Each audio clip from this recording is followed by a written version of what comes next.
Bonjour la famille Jambo Mbote, Bento Abouki Mbote qui est de la famille Ça ou fait. Donc nous sommes aux Caraïbes et c'est vraiment génial. Regardez, dans un pays où il ne pleut pas beaucoup et vous voyez qu'il y a des ananas qui sont plantés, il y a le aloe vera, il y a les bananiers, c'est vraiment génial. Et je suis pour quelques semaines aux Caraïbes pour vérifier les maisons qu'on a construites ici pour un grand projet. Et chaque fois, on vous explique dans une autre émission qu'il faut toujours se préparer pour l'entretien des maisons. Et quand on a utilisé des nouveaux matériaux de construction, ça veut dire qu'on doit donc se préparer à des éventuels problèmes qui se passent. Donc je vais vous montrer par exemple un exemple. Vous voyez, après juste 2 ans, quand vous regardez, le mur est en train donc de céder et c'est les contrôles que nous devons faire et où nous sommes obligés donc de faire chaque fois qu'on est passé donc sur un projet, de façon qu'on se rassure qu'il n'y aura pas d'autres dégâts qui vont continuer à venir. Vous voyez, donc c'est pour ça que chaque fois qu'on dit que quand vous êtes en train donc de préparer un projet, il faut vraiment bien vous préparer. Et quand il commence déjà à avoir des fissures comme ça dans les murs, ça veut dire que les murs peuvent céder à un certain moment et c'est surtout pas donc l'idée. Une fois que vous avez donc livré donc le chantier, et regardez-moi cette belle terrasse royale et malheureusement on a utilisé donc certains matériaux de construction qui nous a donné donc des difficultés où il y a quelques fissures. Donc je vous montre quand même pour vous montrer que des fois il y a des choses que nous faisons qui ont des difficultés. Et ce qu'on pourrait utiliser au Congo, c'est une très bonne idée d'utiliser le gaz pour pouvoir préparer donc la nourriture et beaucoup de verdure qui est alimentée par l'eau de la pluie. Donc c'est un système qui est très simple. Ça veut dire que quand l'eau passe par la gouttière, c'est directement, ça descend donc en bas et ça peut alimenter donc beaucoup de plantes. Et c'est la raison pour laquelle vous voyez que toutes ces plantes ici sont en train de vivre grâce à cette eau. Donc c'est question d'être bien organisé. Regardez comment les bananes sont en train de pousser ici. C'est génial. Mais quand vous arrivez chez nous au Congo, dans les jardins, vous n'allez pas trouver de bananes. Pourtant, il pleut tout le jour et nous avons donc une terre qui est très ferme. Donc voilà, ça ce sont des exemples des contrôles que donc, nous sommes obligés donc, de faire. Vous voyez, donc quand il y a des fissures qui sont en train de commencer, ça veut dire qu'on doit vraiment faire très attention et on est là pour pouvoir faire les corrections nécessaires et de comprendre quelles sont les difficultés sismiques que nous sommes en train donc, de traverser et qui sont en train de faire que nous ne puissions pas donc, réussir à garder le mur donc, intact. Donc, ce que je vous montre, c'est juste pour vous montrer un exemple des choses qui peuvent facilement arriver quand les gens ont fini de faire leur travail. Vous pensez qu'ils ont bien fait et à la fin, le résultat peut être compliqué après 1 année déjà ou 2 ans. Donc, il faut toujours opter pour la bonne qualité ou sinon vous êtes obligé de faire beaucoup de sacrifices. Et je vais vous montrer donc à l'intérieur de cette belle maison que nous avons construite. C'est vrai que les matériaux de construction de cette maison viennent directement de la Hollande, donc rien à voir avec ce que nous avons donc à Kinshasa. Vous voyez? Donc regardez ensemble. Il fait très chaud quand les portes sont fermées et les fenêtres sont fermées. C'est vraiment terrible. Mais bon, ouf. Pour cette maison, on a presque déjà terminé. On est en train de réviser 156 maisons. C'est quand même énorme. Et bon, l'idée était de faire ça en 10 jours. Et ça ressemble à quelque chose que ça va prendre quand même un peu plus de temps. Pour la simple raison qu'on a vraiment coché point par point de réviser. Moi, ça facilite la tâche parce qu'avec les projets que nous sommes en train de faire donc, à Kinshasa, ça nous donne déjà une opportunité de pouvoir bien préparer ces choses-là, que les erreurs qui sont en train d'être faites ici, on pourra comme les éviter. Alors ici, on a utilisé ce qu'on appelle race béton, je ne sais pas comment on appelle ça en français. C'est un type de béton qui est très léger et qui rend la maison très léger, avec comme conséquence, il y a des fissures. Et au Congo, on utilise des blocs. Donc, les blocs, il y a moins de difficultés pour que les blocs puissent avoir donc, des sciures qu'avec le race béton, donc un type de béton qui est très léger. Donc, c'est quand même génial. Et moi, j'adore vraiment cette maison. C'est l'une de mes maisons préférées. Ça ressemble à peu près à la maison type Béni, des gens qui ont acheté des maisons chinoises à Manguingue. Ça veut dire un grand salon, salle à manger, cuisine avec 3 chambres. Et dans la chambre des parents, il y a toilette et un walk-in closet. C'est vraiment génial. Donc, comme je vous expliquais, maintenant nous sommes donc à l'intérieur. Ça, c'est une maison de 3 chambres. Et c'est une maison typique pour les zones tropicales. Et donc c'est un projet sur lequel j'ai travaillé 2 ans passés. Et ça, c'est par exemple donc, le salon. Et vous voyez que c'est vraiment un espace qui est assez grand. Et chaque fois, je vous ai expliqué que vous devez créer donc des belles fenêtres pour créer donc de la luminosité. Et vous voyez, on a un petit espace de quelques mètres. On a mis donc une histoire de presque 4 fenêtres et une grande porte double battant, donc c'est à peu près 120 cm pour pouvoir donner encore plus d'éclairage. Des portes comme ça au Congo, je vous les conseille pas pour la simple raison de mesures de sécurité. On a un pays où on aime venir nous visiter la nuit, donc vous ne devrez pas avoir des portes comme celle-là. Vous voyez? Et donc, pour être plus ou moins écologique, il faut penser à avoir donc des ventilateurs. Ouais, donc c'est quand même très efficace.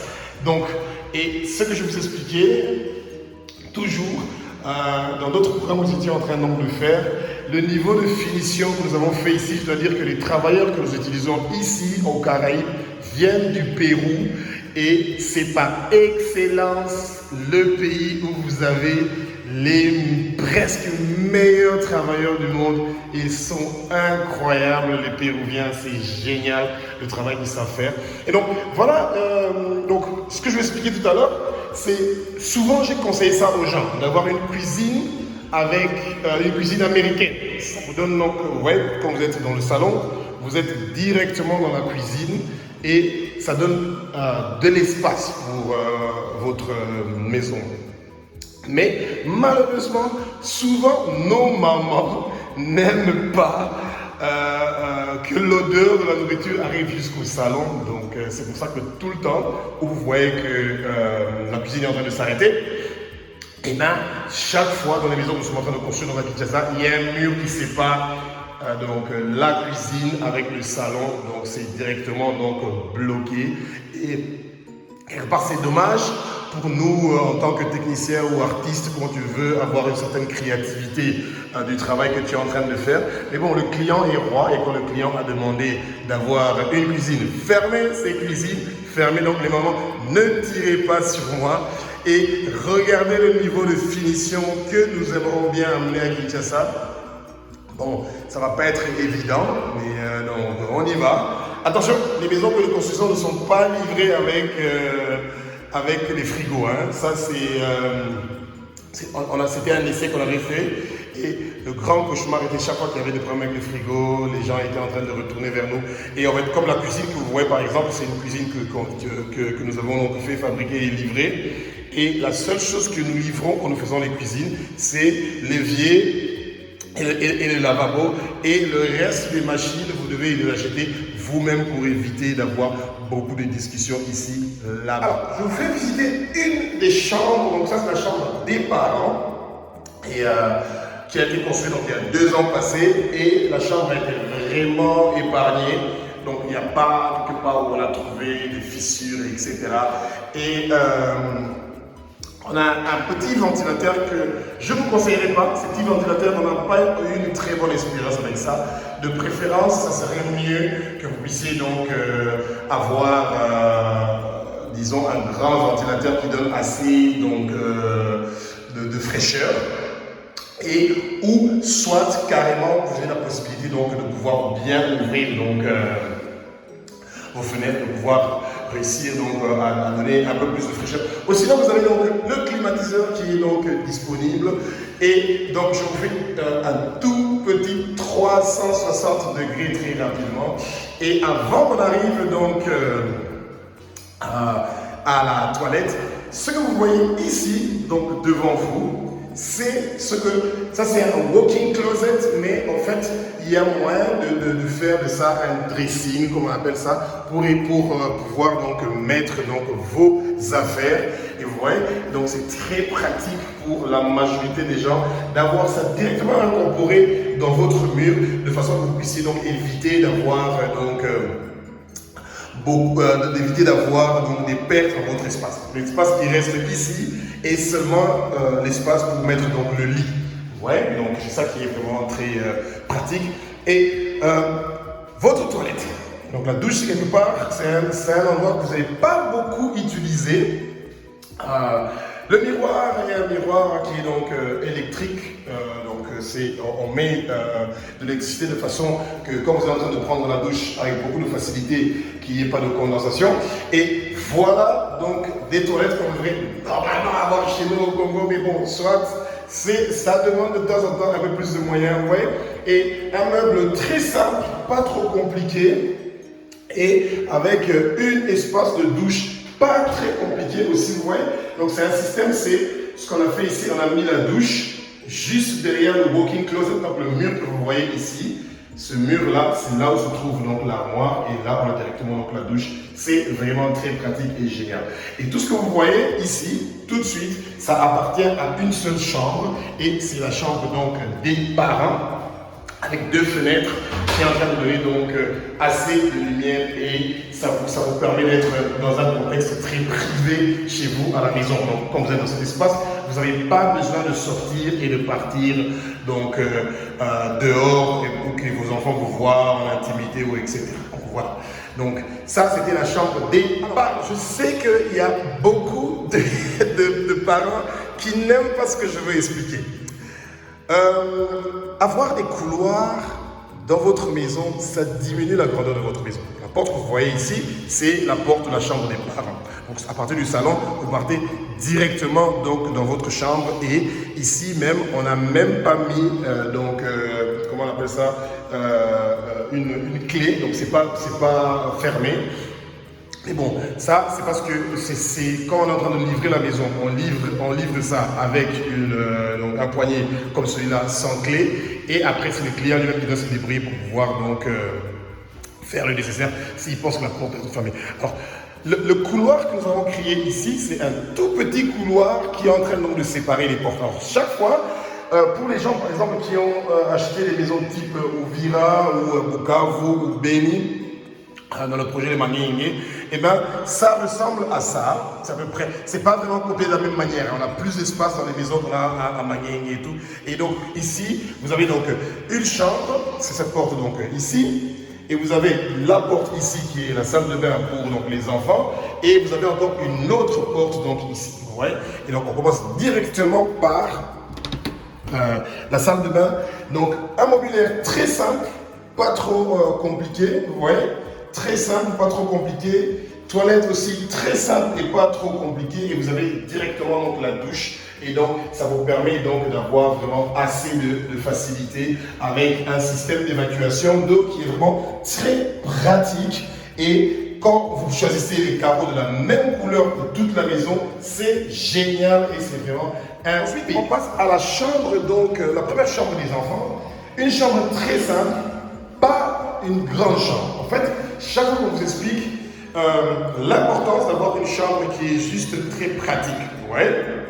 Et ici, c'est ça le cas. Ouais, c'est vraiment une chambre qui est très pratique. Je vous fais un 360 degrés pour que vous regardez. C'est donc une fenêtre, et ensuite une autre fenêtre, et ensuite, donc, ici, il y aura moyen de mettre donc, le lit. Et ensuite, ça donne vers l'extérieur, et on a directement la porte qui donne directement vers le couloir.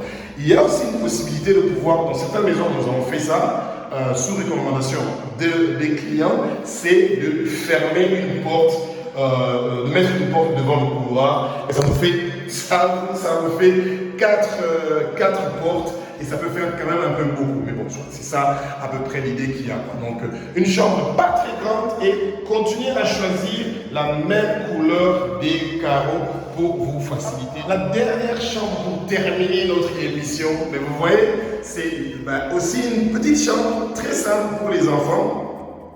Et c'est quand même donc très intéressant de voir comment nous avons fait donc un bon travail. Apparemment, ce sont les murs seulement que nous avons donc les murs de l'extérieur qui ont subi donc certaines charges par rapport au mécanisme du sol. Et donc, on est obligé donc de porter certaines corrections. Mais vous voyez que pour la finition, il n'y a rien à reprocher à nos frères péruviens qui font donc un boulot génial. Parce qu'en tant que technicien, architecte ou ingénieur, ce n'est pas vous qui faites le travail. Ce sont ces gens qui font un grand travail et qui sont en train de faire vraiment de leur mieux. Et ils ont fait vraiment un boulot vraiment génial. Et espérons que vous avez encore une fois appris quelque chose. Et moi, je continue à travailler sur les corrections qui sont nécessaires pour ce projet que j'avais fait donc il y a 2 ans. Et bientôt, nous allons montrer aussi la qualité de finition que nous savons faire. On n'a pas les Péruviens au Congo, mais on est en train de former quelques éléments qui seront en mesure de pouvoir donner la même qualité de ce que nous avons donc dans des pays comme ici aux Caraïbes. Et cette cuisine, par exemple, ici, je suis en train de me préparer à la reproduire avec du bois congolais. Et ça, je vais vous montrer ça très bientôt. Ça va être génial. Et on va avoir des cuisines made in Congo. Parce que tout ce que vous voyez ici, c'est des bois de recyclage ou des récupérations. C'est les déchets, en fait, que vous voyez. Pourtant, c'est des cuisines qui viennent de l'Allemagne. Donc, c'est des cuisines de très bonne qualité, mais ça ne va jamais atteindre la qualité des cuisines congolaises que nous avons. Donc, que Jésus vous bénisse.